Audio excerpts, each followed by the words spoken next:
was a book called In the Days of Great Peace. The author's name had been given as Mauni Sadhu. It was a name under which an Englishman settled in Australia, he had written the book giving an account of his stay with Ramana Maharshi at Tiruvannamalai. I believe I had received the book for review, and as I took it, I was so fascinated that I don't think it required more than 2 days for me to read the whole book and write a long review article on it. I developed great admiration for the author's understanding of Indian thought, ability to communicate spiritual experience to the reader, and was thereafter on the lookout for other books. And obviously, the paper to which I had sent the review, they were so much satisfied that next year, when another book of the author, also published by Allen and Unwin, I believe, came, they sent it to me for review.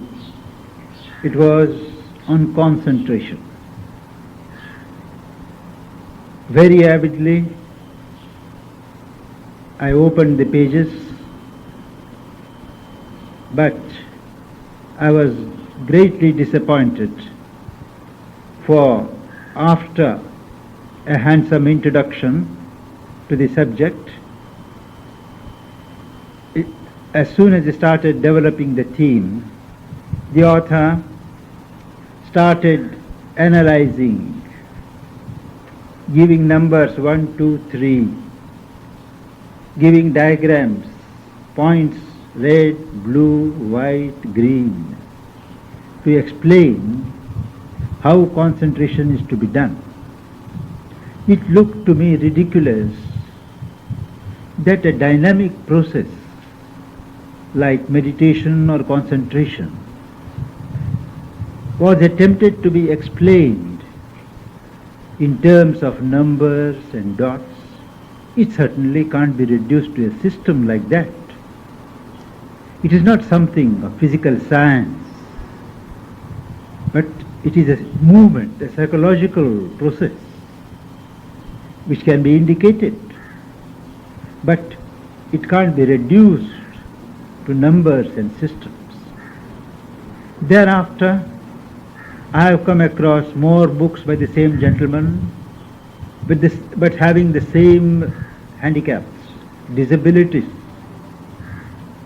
And I also found that other authors who normally write very well on other subjects, when it comes to explaining certain lines of Indian yoga to the Western mind, they try to reduce it to a system, and in the very process they fail in communicating the spark. All this came to my mind when I read Sri Aurobindo's observation this morning that yoga of devotion cannot be made into a system, just as the psychological system of Raja Yoga or the physical system of Hatha Yoga can be. It is a question of love, of movement, of emotion. There is no procedure about it. It is something that wells up naturally, flows out naturally. And there is no saying you can go this way or that way. This is the path and not that path. This far and no further. It cannot be. Emotions, when it concerns emotions, When it concerns love, even in the human field, things cannot be reduced to a system. Though there are pathetic attempts by psychologists, psychoanalysts to trace cause to effect, effect to cause developments. They are only approximations of what is likely to happen, but certainly not portrayals of what is going to happen or what is bound to happen. There is always the imponderable factor when one speaks of love. It depends upon the level from which love erupts. If it is on the surface, you can analyze, you can say what could be the motives, you can say what can be the reactions of that love, satisfied or unsatisfied, requited or unrequited. But if an emotion is based deeper, somewhere within, then no system of psychology or parapsychology can visualize in a fixed way the course that that movement is going to take. We can speak of movements, we can speak of phases in a broad way.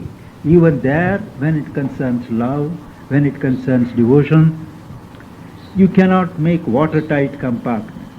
One phase may come earlier in some cases, in others the other phases may follow, may come earlier. But broadly speaking, the movement of devotion in yoga, where one tries or seeks to unite with the divine through the path of love, there are four broad movements. One is the desire, the quest of the soul for the divine. Second, the pain of love, unfulfilled, unresponded, and the struggle. Third, the joy of being possessed by the divine love.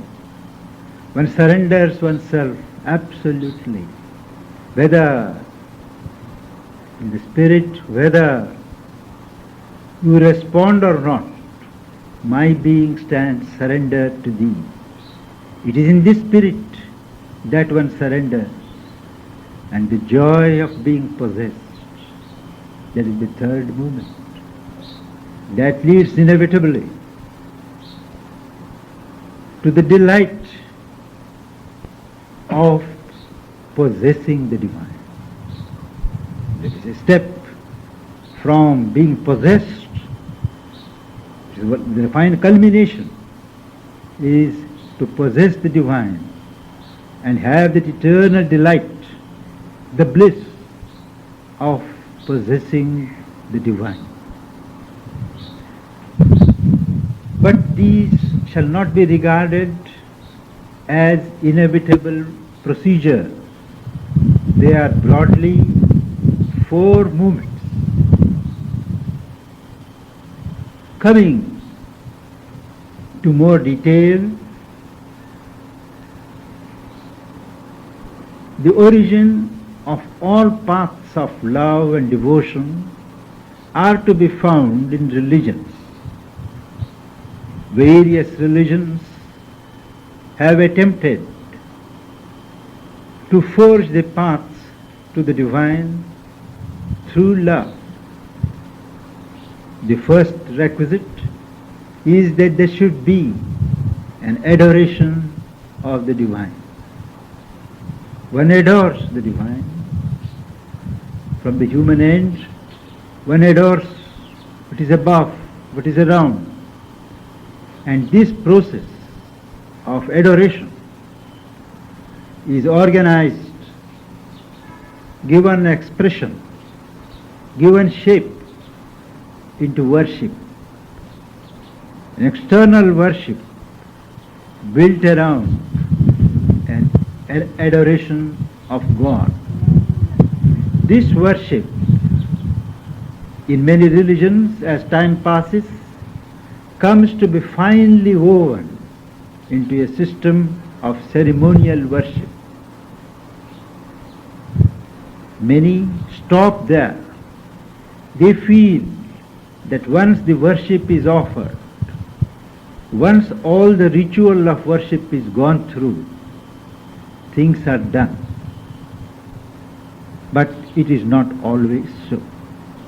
After all, it is the inner adoration that gives soul to the body that is external worship. In the Indian tradition, the external worship is considered to be only the first starting point.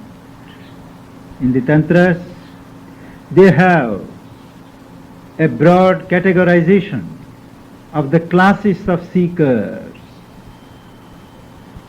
The ordinary herd type, herd, flock type, who just do what others do, who have not crossed beyond the animal level.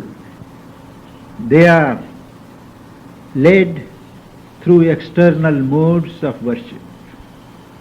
There are other grades like the heroic type. First is the animal type, heroic type, who takes all things as they come and use them as means of communion with God. And there is the godly type, to whom everything reminds of God and everything is used only as a symbol, leaving that apart.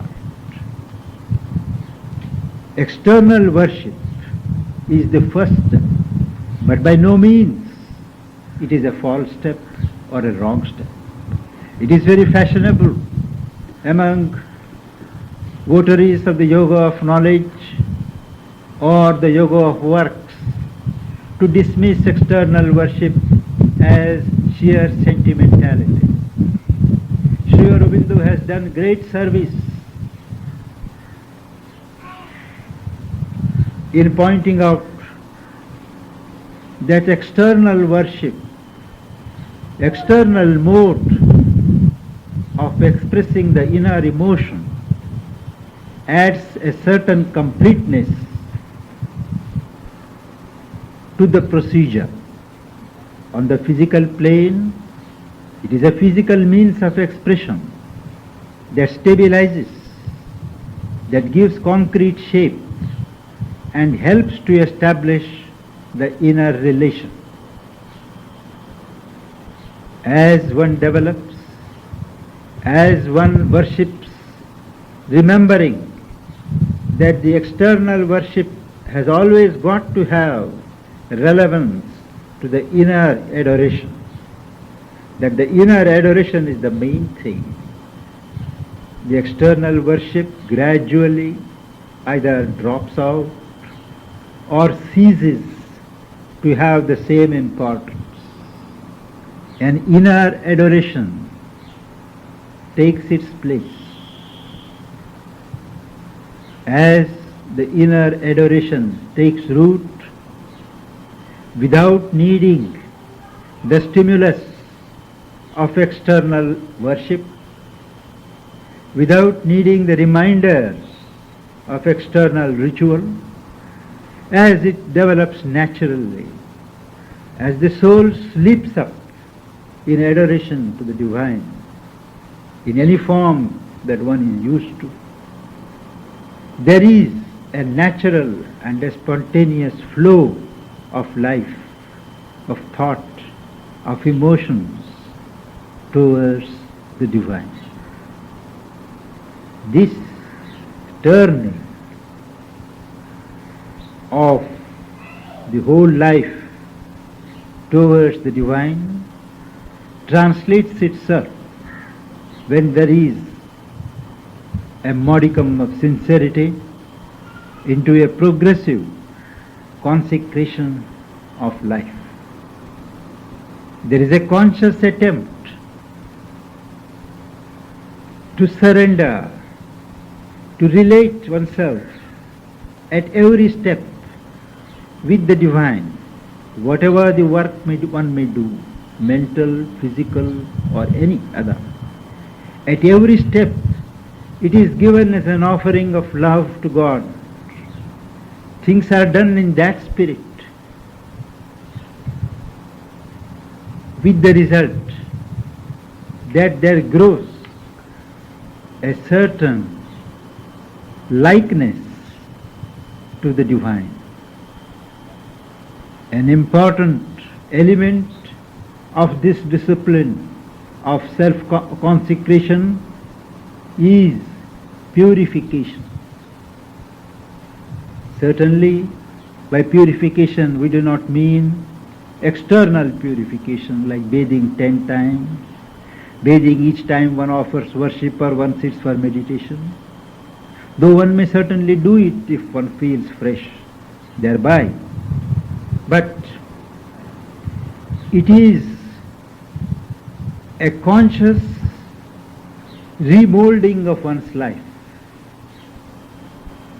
by accepting only those elements which lead one a step further, a step closer to the divine, and eliminating those movements in us which retard our progress, which hold us back. There is what is called a catharsis, a bold washing out of the impurities from one's psychological system, so that the whole being develops into a temple where the presence is attracted by the aspiration, by the purity of the climate, and installs itself. Ethical rules are applied in determining one's conduct by some. But in many cases what happens is that ethical perfection becomes an end in itself. It leads to a sort of self-complacence that one has arrived. But there are ethics and ethics. There are norms and norms. The one barometer that is to be applied under all cases is, does this lead me nearer the divine, or does this lead me away from the divine? The first is good, the second is bad. The first promotes purity, the other promotes impurity.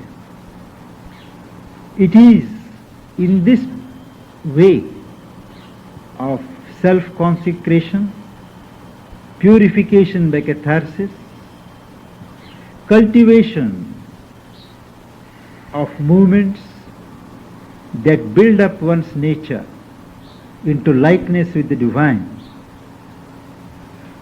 that go in the long run to give what is called liberation into likeness. There are various kinds of liberation, and the one and capital realization of liberation into God is one when our nature develops into a likeness with the divine nature. As in the other systems, psychological or psychophysical, here too there is the question of works, there is the question of thoughts.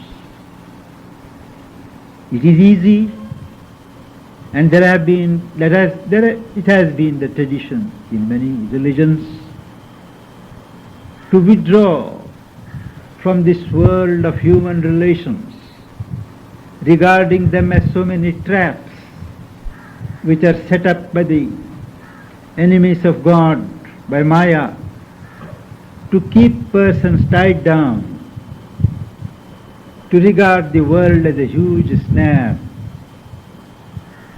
to withdraw into the forest or into the lonely retreat of the heart, develop relations with the divine, and after establishing link, after living in the divine largesse, if one cares to share it with those around, with like-minded devotees, like-minded lovers of God, but that is all. In movements like Buddhists, the sphere is extended by including works of compassion, of charity, of universal kindliness, as so many flowerings of the spirit of love for God. Certainly, this way is not open to the seeker of the integral path. For us, the world is not a snare. The world is a field of God. We have to play our part in opening the field more and more completely to the play of the divine, and ourselves participate in the manifestation. So, once we are awake to the breath of divine love, it is up to us to let that love radiate in our relations, in our works, in our exertions, in whatever field. The whole world is looked upon as a body of God, and with the same tenderness, with the same sincerity with which one reaches one's love to God, it is reached out to God in humanity, in the world. So also in thoughts, in the mind,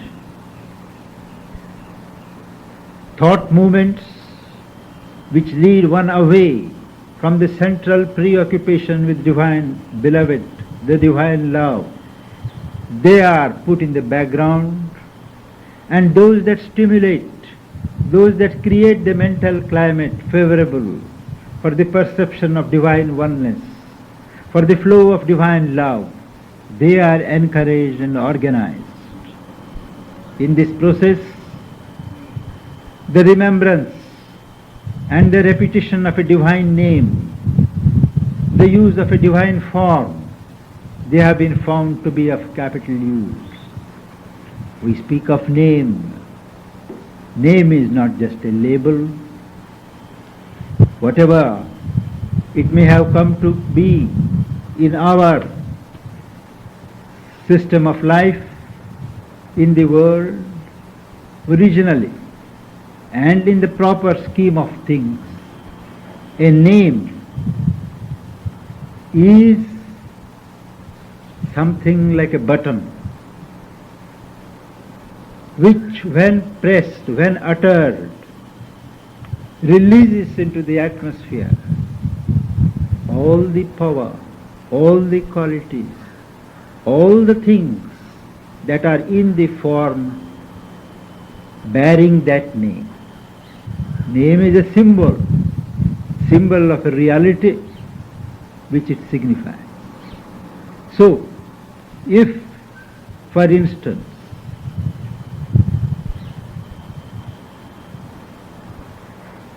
one speaks, one repeats the name of Krishna, there is an immediate upsurge at its own level of delight. One repeats the name of Shiva, there is an outbreak of silent peace.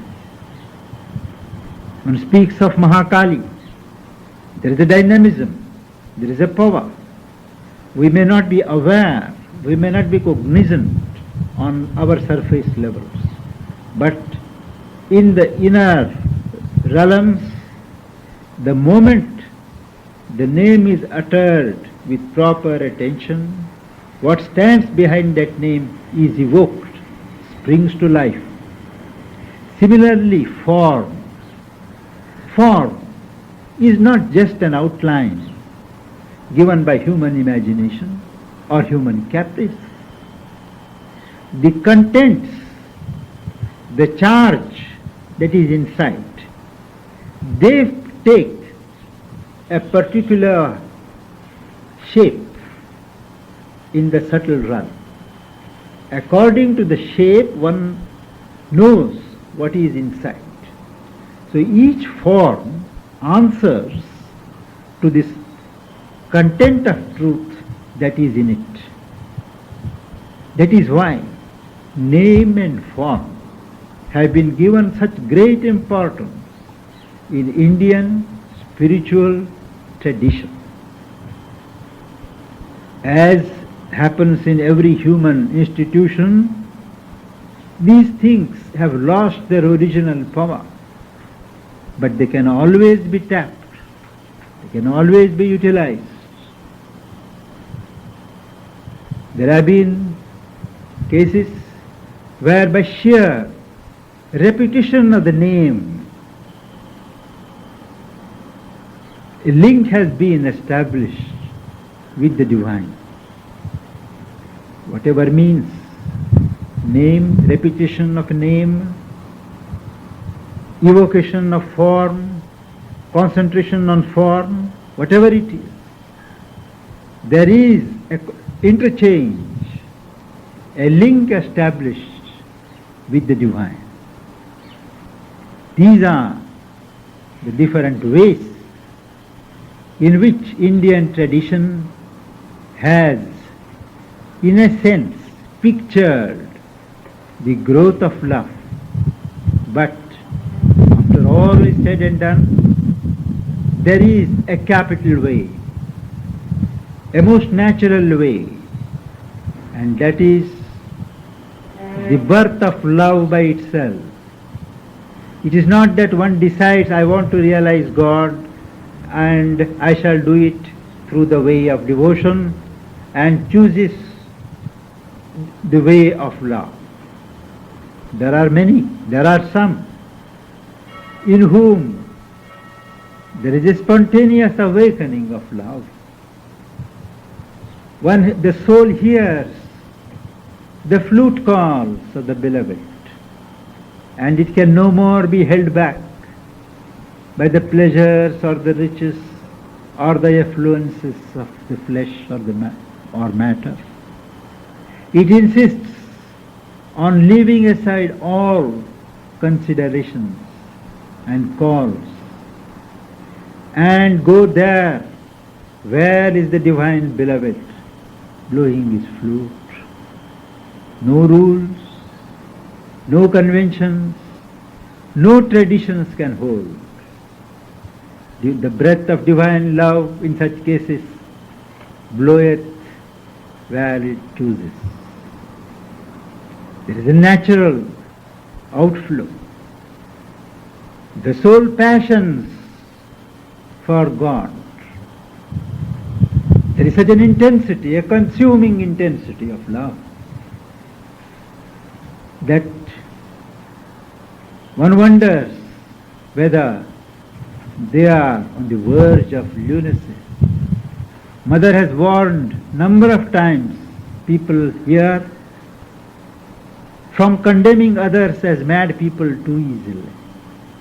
He said, you never know whether it is a madness due to damage of brain or it is a result of certain imbalance caused in the system by the inability to establish a bridgehead between external nature, external being, and the inner growth.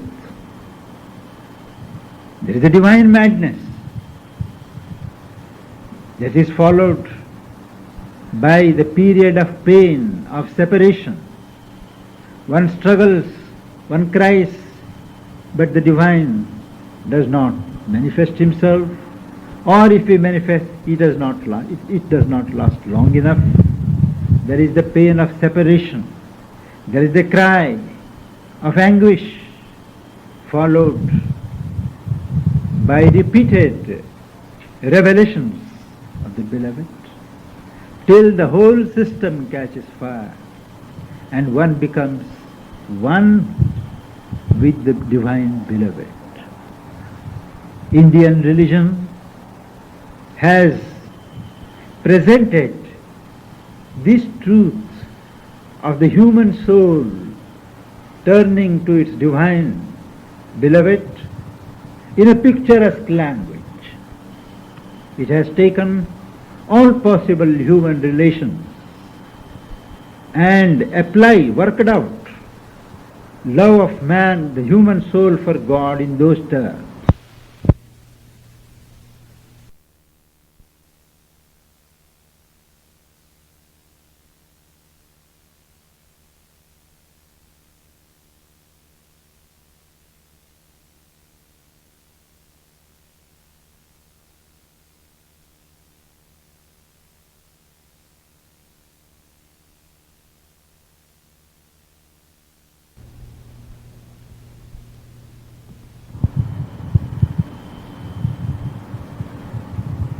The most misunderstood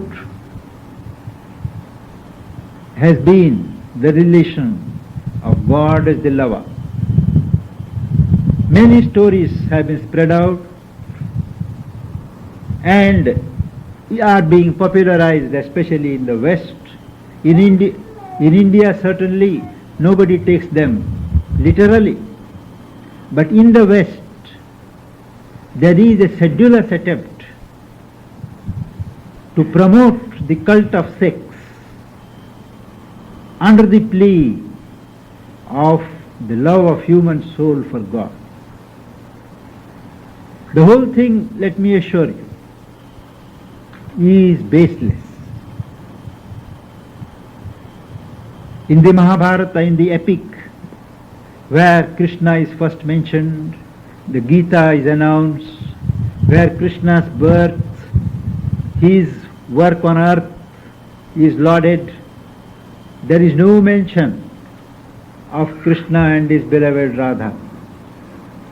Centuries later, a cult grew up in India on Krishna, the divine lover, and all stories naturally built up around certain physical details that must have existed, were woven into a whole epic called Bhagavata.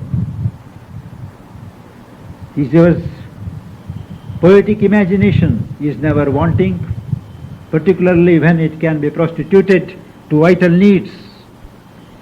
And whole series of scenes were conjured up. When Krishna was supposed to blow the flute and call for his nocturnal dances the wives of poorer cowherds who left them half-fed and rushed, and they all met under the skies of the moon, full moon, and danced. Stories were told how when these women were bathing in a pond, Krishna came and stole their clothes, stood on the branch, and when they couldn't find their clothes after bath, he said, "Bear yourselves," and put them to shame. Now these are all, such stories are obviously grotesque. Obviously grotesque. I will tell you why. In the same epic, at an age when Krishna is supposed to have sported, dallied with these damsels, in the moonlit nights, danced with them for hours together. His age was 9. You can imagine. All those ladies were housewives with children, husbands. Now, can really sex enter into the situation? The incident of removing the clothes Is it not apparent to the meanest intelligence that it is just a symbolic story, that the human soul, when it goes into the ritual of purification, the Lord removes the vestures, takes away the vestures of desires, human emotions, lesser movements, and asks the soul to bear itself to His sight, so that He may pour His grace over them. It should be self-evident. Similarly, Krishna's marrying 16,000 wives. Is it a human phenomenon? These wives are the cowherds. They are gopis. They stand for so many energies, so many human natures, which have been chained to the Purusha in ignorance. God comes to give deliverance to these natures, human natures. Nature is always symbolized as female energies. It is that fact of the advent of the divine for a special intervention to give release to human souls, to give release to human natures from thraldom to ignorance and animality. That is the truth of the matter. There is no mention of Radha as pictured in the later books on the divine love. At all. There is no mention in the epic. There is no mention, I believe you, in the Bhagavad. It is a much later invention. And as Sri Aurobindo describes, Radha is a personification of human love, surrender to the divine. If Krishna symbolizes, embodies the divine love for humanity, for man, Radha symbolizes the love offered by the human soul in utter surrender. It pains one to see the parody that is being made of these profound truths by movements like the Hare Krishna movement. To what degradation things are being dragged down. We have seen pictures, luckily we have not seen physically, of shiploads, jetloads of devotees coming to India from America, dressed in all those outworn modes, all those heads shaven and all that, and reenacting all the pastoral, idyllic scenes of Krishna's life, full with Radha and Krishna, Gopi and Krishna, but with not a whiff of true divine love. There is a vital excitement. They get a vital thrill when they play new instruments, when they play to new tunes. I guarantee, if I get half a dozen of these people here who are habitually singers on the road singing glories of God, and if you hear them for 5 minutes, your body will begin to respond. That is because there is an element of vital thrill, and the vital thrills to it. As mother said to me once, these people mistake vital vibrations, vital excitement, vital thrill for spiritual experience. Vital experiences. The only danger in the way of love is vital deception. Be careful there, and love is the nearest gate and the easiest gate. That is my personal experience, testified 100 times. on the divine being. We have had a great opportunity to realize the truth of divine love in embodiment. To what extent the divine stoops to accept the petty human love that is offered to her in sincerity.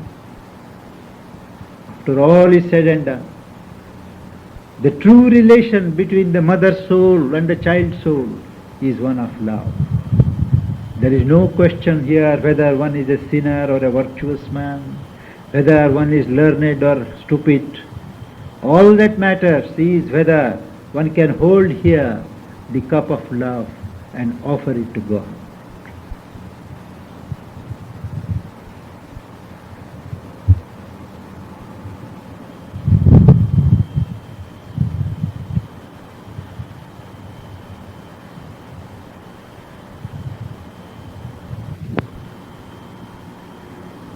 Since there are no questions that are forthcoming, I would end with one note which I have forgotten, and that is, as I said in the beginning,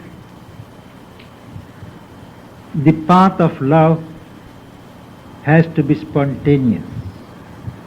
It is something which cannot be governed by logic, it cannot be systematized or methodized. India is rightly regarded as the origin of this way of love. But it has also happened that in the later ages, particularly in Bengal, some schools sprang up, schools of philosophy, which tried to reduce the way of love into a fine system. Tomes after tomes have been written in Sanskrit, annotated upon and re-annotated upon by other scholars, reducing the whole thing to a dry as dust philosophy. Time and again I have taken up these volumes, but could never proceed beyond page 2. And I would sound a note of warning. Whenever you find anybody teaching how to culture love towards God and makes a system of it, beware of it.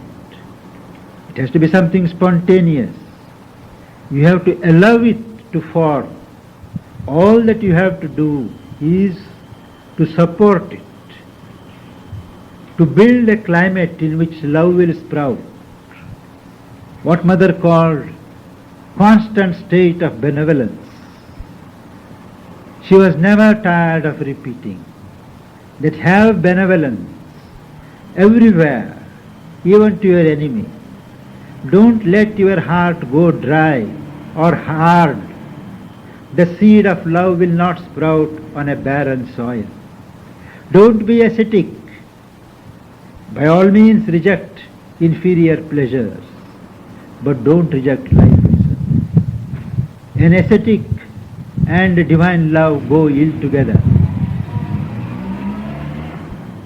There has to be a broad acceptance of things as the face of God, as the body of God. A constant state of benevolence, when one looks always to the favorable side of things, put the best favorable interpretation on things, is charitable to others much more than what one is to oneself. And thereby one develops a soft soil around oneself, within oneself, where the feet of the divine beloved can land without being hurt.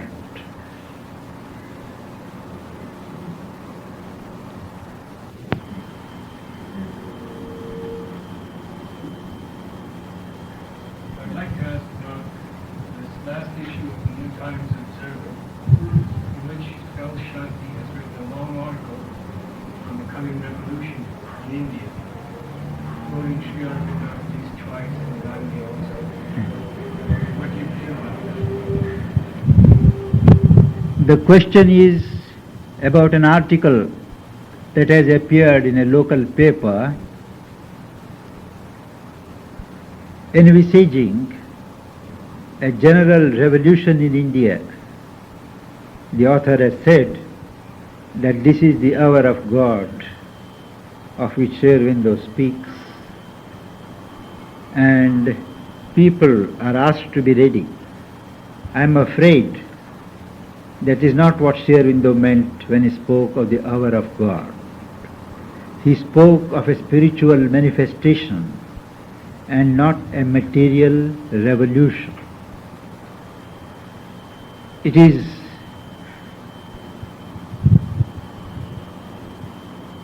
an easy way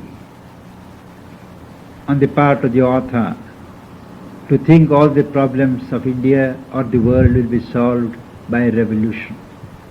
He has mistaken unrest, agitation for revolutionary upsurge. What Sri Aurobindo wanted, a revolution in thought, a revolution in spirit, is not of which the author of the article has got any conception.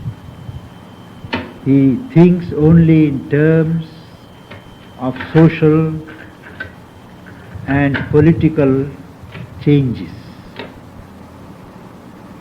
If spirituality can be of help in upturning the existing social order, well and good.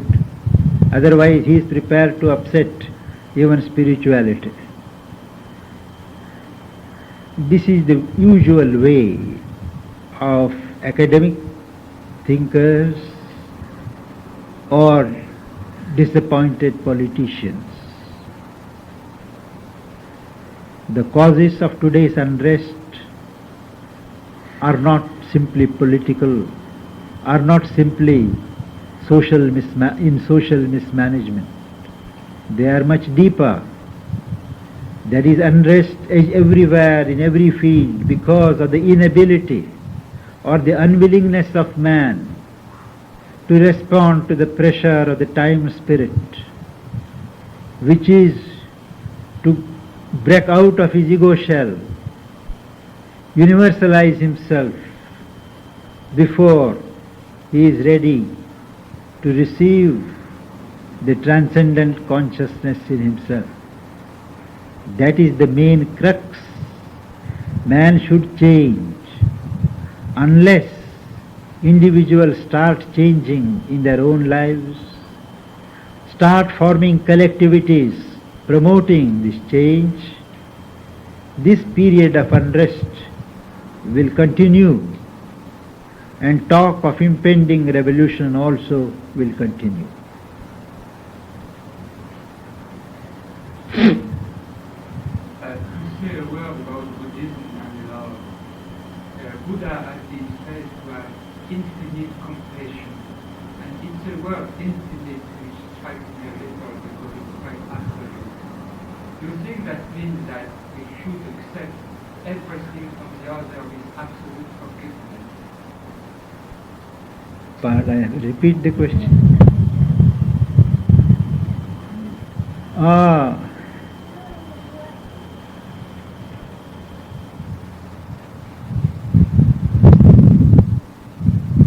If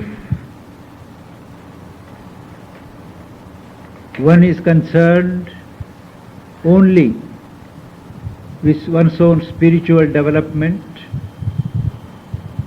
then this counsel of perfection, to treat everything that comes from others with absolute forgiveness, is commendable. But remember, the ultimate aim of Buddha was to withdraw from life. He was concerned to heal the wounds of life of others as much as possible. But the end was always to withdraw.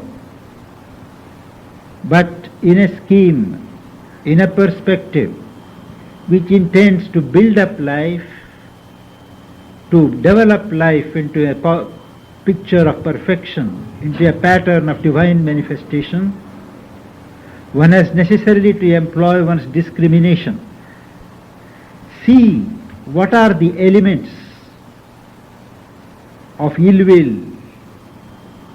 in another's reaction. What are the saving elements? One has to take note. One has to protect oneself against the evil vibrations and encourage the good and the holy vibrations. But always one must note the wrong side of things, but not allow it to determine our entire attitude. One must note, one must send corrective vibrations, physical or psychological or spiritual, guard oneself against them, and then get on. It is a double labor for a spiritual seeker who believes in the perfection of life.